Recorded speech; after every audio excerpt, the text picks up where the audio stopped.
And so for our last segment is the good word. And so with the good word, it is more of us talking about from a counseling and psychology perspective on certain topics that can help uplift people. And so what I wanted to talk about sustaining motivation. Um, in a lot of my sessions, that's the number one thing. People's like, how can I find the motivation to do this or to do that or to advance in my career? And I think, and this is my perspective, and Dr. Marks will give hers, but I think it's more of knowing what your purpose is, because if you don't have any type of purpose, there's nothing that's going to motivate you to do certain things. And so right now I'm seeing a client right now to where he doesn't know what he wants to do in his life, and he's trying to figure out, like, I don't understand why that I'm not focused and motivated. I'm like, because you don't know what you want to do.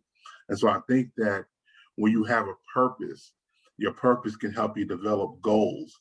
And then with those goals and you meeting your goals, then it's kind of like giving that reinforcement and validation, like, yes, I'm doing something, I'm completing something. But without the direct vision of having a purpose, I think it's hard to sustain motivation. What you think? Yeah, I agree.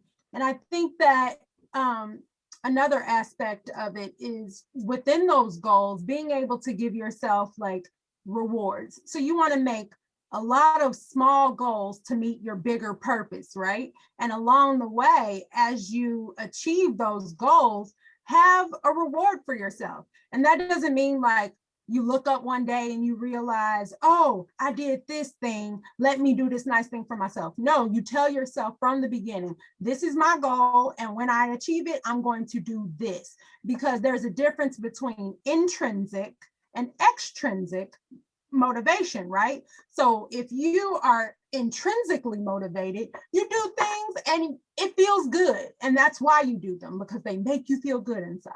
But it ain't always like that. Sometimes you have to have some extrinsic motivation. So I'm on a diet, but if I do all this paperwork, I'm gonna get me some ice cream. And that is a good enough motivator for me. Okay. So Mm-hmm. sometimes you have to have those words in order, knowing what you're working for, even if you have a bigger picture, just small rewards along the way. Also, social support. Be around people who want to do the same kind of things that you want to do, achieve the same kind of things you want to achieve, and then support each other. Yeah, exactly. And I think that, our words are very important and very powerful, because if we don't believe something, no matter what somebody tells us, we're not going to believe it. I used the example of my session earlier today. Like, sometimes you look at a pretty girl and you be like, why is she doing this type of behavior and things like that? Because she might not feel good about herself. And so I can tell she's the prettiest girl in the world, she's the smartest girl in the world. That doesn't matter if that person does not believe it.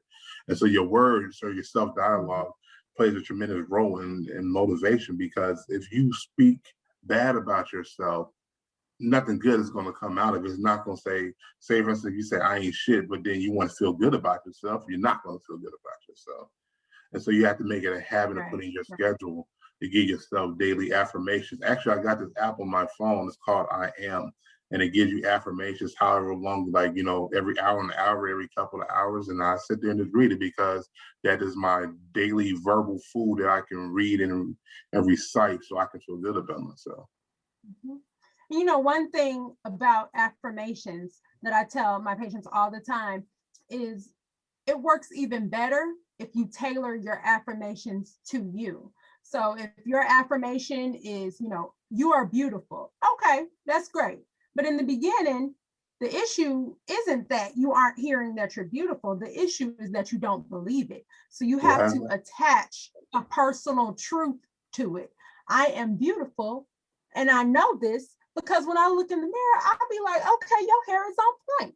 So you have to give a specific reference to a personal attribute that you attach to that affirmation so that you can believe it. Because sometimes just saying something to yourself ain't enough. It's got to make sense.